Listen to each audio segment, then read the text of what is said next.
Hello students, आज की video में हम डिस्कस करने वाले हैं board of school education Haryana Bhiwani ने मार्च 2020 में क्लास 10 सब्जेक्ट इंग्लिश का जो पेपर लिया था उसके सेट ए से क्वेश्चन नंबर 12 को। क्वेश्चन नंबर 12 आपकी बुक फुटप्रिंट्स विदाउट फीट से आता है। क्वेश्चन नंबर 12 में टोटल आपको 6 क्वेश्चंस मिलते हैं। उन 6 में से आपको अपनी मर्जी से कोई भी 4 क्वेश्चंस के आंसर्स देने होते हैं। Question number 12 carries 8 marks. 4 parts हो गए और एक पार्ट के लिए आपको 2 मार्क्स मिलते हैं। So 2 into 4 is equal to 8 marks. देखिए मार्च 2020 में क्वेश्चन नंबर 12 में कौन कौन से 6 क्वेश्चंस पूछे गए थे। फुटप्रिंट्स विदाउट फीट आपकी जो बुक है उसमें से देखिए, फर्स्ट था who was Tricky a triumph of surgery. हमारे चैप्टर का नेम है। Who was Tricky? Tricky was Mrs Pumphrey's pet dog. Tricky Mrs Pumphrey का पालतू कुत्ता था। How did Mrs Pumphrey add to its problem? Question में did आया था और ऐड करना, जोड़ना, ऐड वर्ब की फर्स्ट फॉर्म आई थी। आंसर देते टाइम डिड को आप रिमूव कर देंगे, काट देंगे, हटा देंगे और ऐड के को आप एडिड वर्ब की फर्स्ट फॉर्म को वर्ब की सेकंड फॉर्म में चेंज कर देंगे। अब क्या हुआ था देखिए, actually Tricki had no physical disease. वास्तव में ये आप लर्न कर सकते हैं, बहुत ही इंपॉर्टेंट लाइंस हैं इस चैप्टर की। Actually Tricki had no physical disease. वास्तव में ट्रिकी को कोई भी शारीरिक कष्ट, कोई भी शारीरिक बीमारी नहीं थी। He was only overfed. उसने जरूरत से ज्यादा खाना खाया हुआ था, उसको जरूरत से ज्यादा खाना खिलाया गया था। But Mrs Pumphrey thought that Tricki was suffering from malnutrition. Malnutrition, कुपोषण। लेकिन उसने खाना ज्यादा खाया था और मिसेज पम्फ्रे ने सोचा कि मेरा पालतू कुत्ता तो माल न्यूट्रिशन, कुपोषण का शिकार हो गया है। So she added to its problem by giving him plenty of food. खाना ज्यादा खाने की वजह से ही ट्रिकी बीमार था और मिसिज पम्फ्रे ने उसको प्लेंटी ऑफ फूड और ऊपर से खिला दिया, तो इसलिए so she added to its problem by giving him plenty of food. इसलिए मिसिज पम्फ्रे ने इस समस्या को, ट्रिकी की प्रॉब्लम को और ज्यादा खाना खिलाकर बढ़ा दिया। अगर आपको लगता है कि आपका आंसर ज्यादा बड़ा हो गया है, लेंथ ज्यादा हो गई है, तो आप सिंपली लिख सकते हैं फर्स्ट क्वेश्चन के फर्स्ट पार्ट का आंसर है who was Tricky, Tricky was Mrs Pumphrey's pet dog. और how did Mrs Pumphrey add to its problem, तो आप डायरेक्ट लिख सकते हैं she added to its problem by giving him plenty of food. बस इतना आप लिख सकते हैं। Who was in Ausable's room, second question पूछा गया था द मिडनाइट विजिटर से। Who was in Ausable's room. Who वाला जब भी क्वेश्चन आए तो हु की जगह आप आंसर लिख दीजिए और बाकी क्वेश्चन की लाइन ऐसे के ऐसे आप ऐड कर सकते हैं। Who was in Ausable's room, Ausable के कमरे में कौन था, आपने लिख दिया Max was in Ausable's room. What was in his hand, उसके हाथ में क्या था। He had a pistol in his hand, उसके हाथ में एक पिस्टल थी। 2 बातें पूछी, दोनों के आपने आंसर दे दिए। Third, why was Griffin wandering the streets. Footprints without feet, इसी चैप्टर के बेस पर, इसी चैप्टर के नाम पर आपकी बुक का भी ये नेम रखा गया है। Why was Griffin wandering the streets. Griffin London की जो स्ट्रीट्स थी उनमें क्यों घूम रहा था। आंसर है his landlord disliked him. Griffin के जो लैंडलॉर्ड थे, मकान मालिक थे, वो ग्रिफिन को पसंद नहीं करते थे। इन रेवेंज, बदला लेने के लिए, he set fire to the house. Griffin ने अपने मकान मालिक लैंडलॉर्ड के घर में आग लगा दी। टू एस्केप, अब बचने के लिए, he took the drug discovered by him. जो ड्रग उसने खुद इजाद की थी, जिसकी उसने खुद खोज की थी ग्रिफिन ने, जिससे वो इनविजिबल हो जाता था, उसने वो ड्रग ली।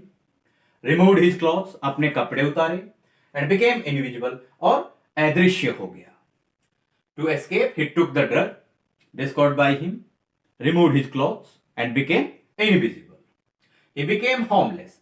अब घर को, जिस घर में वो रहता था, लैंडलॉर्ड के घर को, हाउस को उसने आग लगा दी। Now he was homeless, he became homeless, अब वो बेघर हो गया।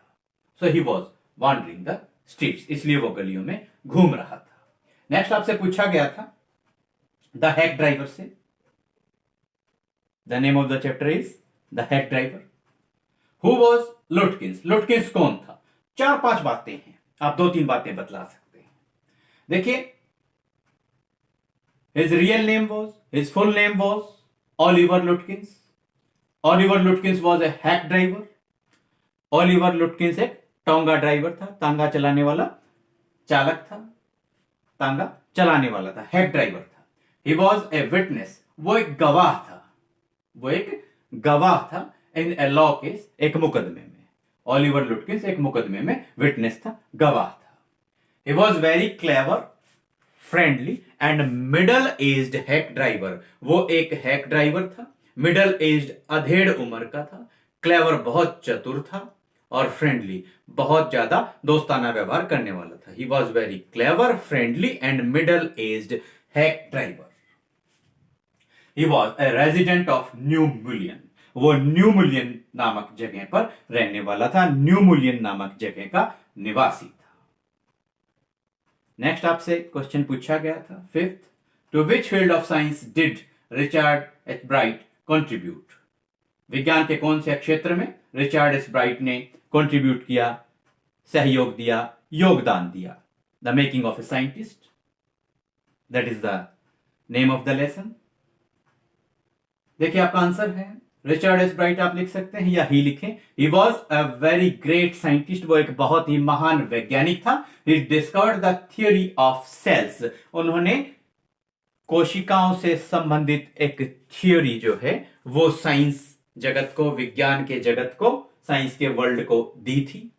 ही contributed to the field of science by telling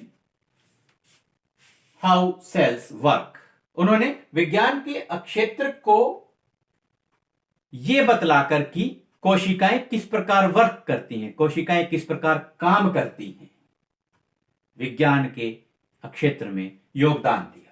He contributed to the field of science by telling या by discovering how cells work.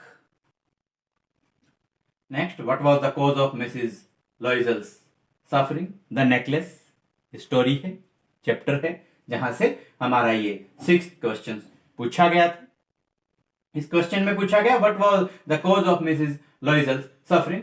2 तरीके से ये आंसर बन सकता है। एक तो ये था कि Mrs Matilda लॉइजल lost the necklace of her friend, she took 10 long years to repay the cost of the necklace, so she was compelled to live a miserable life and that was the cause of her suffering. एक तो आप ऐसे लिख सकते हैं, otherwise आप लिख सकते हैं Mrs Loisel was very beautiful, Mrs Loisel बहुत ही खूबसूरत महिला थी, and she was willing to live a life full of comforts and luxuries, बहुत ही ऐशो आराम, शान और शौकत के साथ वो अपना जीवन जीना चाहती थी। But she was married to a clerk, married to a simple clerk, married to an ordinary clerk. लेकिन मैटिल्डा लॉइजल की जो शादी है वो एक बहुत ही साधारण क्लर्क से हो जाती है।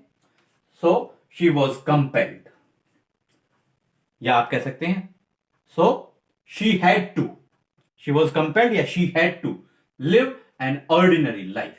इसलिए मैटिल्डा लॉइजल को बहुत ही साधारण जीवन बिताना पड़ा, वो बहुत ही साधारण जीवन बिताने के लिए कंपेल्ड थी, मजबूर थी। That was the cause of Mrs Loisel's suffering, और यही मिसेस लॉइजल की जो सफरिंग है, कष्ट है, उनका कारण था। स्टूडेंट्स, ये 6 क्वेश्चंस आपसे मार्च 2020 के पेपर में क्वेश्चन नंबर 12 में पूछे गए थे। आप इनको अपनी नोटबुक्स में अच्छे तरीके से नोट डाउन करेंगे, लर्न और रिवाइज करेंगे, उम्मीद करते हैं आपको सभी क्वेश्चंस के सभी आंसर्स अच्छे से समझ में आए होंगे। नेक्स्ट वीडियो में नेक्स्ट टॉपिक के साथ आपसे फिर करेंगे मुलाकात। Thank you, have a nice day.